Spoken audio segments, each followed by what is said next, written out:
శనివారం 2024 సెప్టెంబర్ 7వ తారీఖు జరిగే వినాయక చవితి ఉత్సవాలకి అందరికీ చిన్న విన్నపం ఏంటంటే బొమ్మల వాళ్ళకి నష్టం జరగకూడదు. పాపం వాళ్ళు ఒక 4 ఇయర్స్గా కష్టపడుతున్నారు.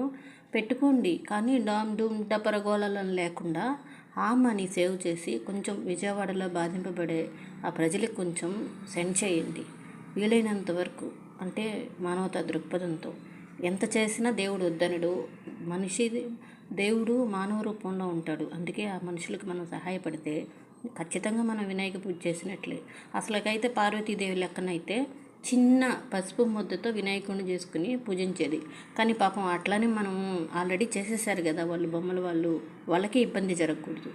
ఏమంటే ఈ సంవత్సరానికి మాత్రం ఆ బొమ్మలు కొనుక్కోండి, డామ్ డూమ్ డబ్బరగోళ తీసేసి బొమ్మలు మాత్రం ఊరేగింపు చేసుకోండి చిన్నగా, కానీ మిగతా మాత్రం ఆపేసుకోండి.